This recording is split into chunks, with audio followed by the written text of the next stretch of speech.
नहीं मिलेगी ऐसी सास बहू। दिल्ली के एक इलाके में एक महिला अपने बेटे और बहू के साथ रहती थी। अरे बहू देख तो जरा, कौन इतना दरवाजा पीट रहा है? अरे किसे क्या हो गया है? लगातार दरवाजा धड़ाधड़ पीटता जा रहा है। देखती हूँ मम्मी, पता नहीं सुबह सुबह कौन आ गया। बहू दरवाजा खोलती है तो देखती है कि बाहर एक लड़का खड़ा था। थोड़ा गुस्से में था। अरे मैडम, आपकी ऑनलाइन शॉपिंग ने परेशान कर रखा है। बार बार आप अपना सामान वापस लौटाती हैं। कभी एक बार में सामान आता ही नहीं। अरे कैसे बात कर रहे हो? मैं कंपनी को फोन करती हूँ। तुम्हें नहीं आना तो मत आओ, कोई और आ जाएगा। इसमें गुस्सा होने वाली कौन सी बात है? अरे बहू क्या हुआ? किससे बहस हो रही है? कुछ नहीं मम्मी, वो ऑनलाइन वाला लड़का आया है, उसी से बात कर रही हूँ। देखो भैया, ये सामान वापस नहीं लेना है तो मत लो, लेकिन हंगामा मत करो। अरे कोई बात नहीं, लाओ आप पैकेट। मेरा तो ये काम ही है, बस थोड़ा गुस्सा आ गया था। बहू अंदर जाती है और पैकेट लेकर बाहर आती है, लेकिन तब तक लड़का वापस जा चुका था। बहू को समझ में नहीं आया कि हुआ क्या। वो अंदर जाती है तो किचन में काम में लग जाती है। अरे बहू, तुम्हें ऑफिस नहीं जाना क्या? कितनी देर हो गई? किचन से आवाज आती है। जाना है, लेकिन इनका नाश्ता तो बना दूं। और उनकी चिंता मत करो, तुम अपना नाश्ता लेकर जाओ, मैं बना दूंगी नाश्ता। अरे तेरा ऑफिस भी तो जरूरी है ना, कितना काम करेगी। ठीक है मम्मी, जाती हूँ। रात का खाना साथ में खाएंगे।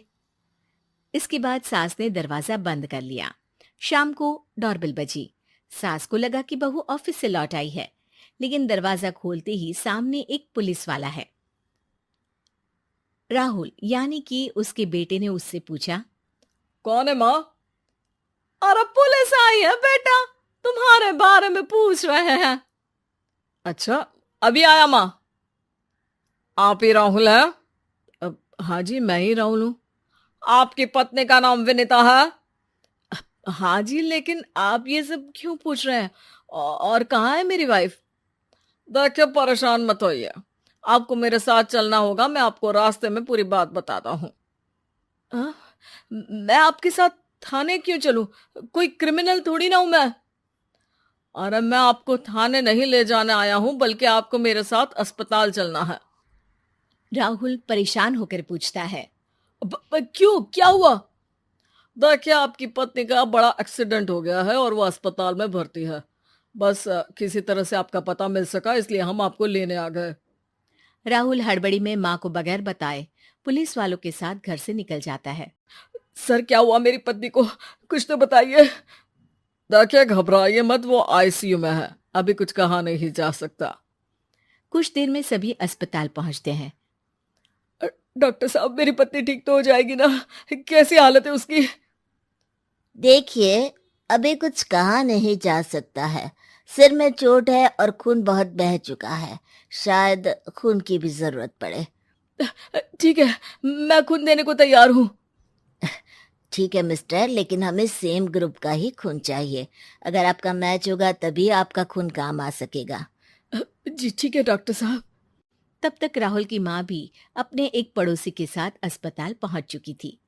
अरे बेटा, क्या हुआ? बहुरी कैसी है? माँ, कुछ कहा नहीं जा सकता। अरे बेटा, परेशान मत हो।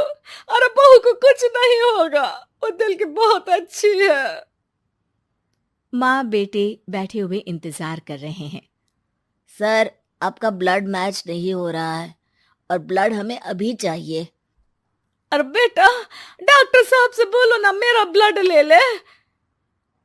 अरे माँ, आपकी उम्र हो चुकी है, आपका खून कैसे ले सकते हैं? अरे बेटा, वो बहू कम मेरी बेटी ज्यादा है। उसने दिन रात एक करके इस घर को एक डोर में बांधा हुआ है। अगर वो डोर टूट गई ना, तो मैं अपने खून का क्या करूंगी? राहुल की आंख में भी आंसू आ जाते हैं। ठीक है डॉक्टर साहब, माँ का भी ब्लड टेस्ट कर लीजिए। अगर मैच हो गया तो ठीक है, नहीं तो किसी और को फोन करता हूँ। डॉक्टर ने तुरंत ब्लड सैंपल लेकर भेज दिया। कुछ देर बाद माँ जी का ब्लड ग्रुप मैच कर गया है पेशेंट से। माँ जी तैयार है ना? माँ, क्या सोच रही हो? अरे बेटा, यही कि बहू की जिंदगी के लिए अगर अपनी जिंदगी भी दांव पर लगानी पड़े तो कम है। वो दिन रात हमारे लिए लगी रहती है। हाँ माँ, वो तो है। डॉक्टर साहब, माँ रेडी है, आप ब्लड ले लीजिए। बहू की जान बच गई और उसकी घर वापसी हो गई और एक नई शुरुआत भी। अरे विनीता, नाश्ता तैयार हो गया? जी हाँ, हर मम्मी का भी। पहले मम्मी खा ले, उसके बाद हम खाएंगे। अरे तुम माँ की चमची हो क्या? राहुल, मेरी माँ के जाने के बाद उन्होंने ही मेरा माँ की तरह ख्याल रखा है, और उस रात उन्होंने खून नहीं दिया होता तो शायद आज मैं जिंदा भी नहीं होती। इतना तो माँ के लिए बनता ही है ना।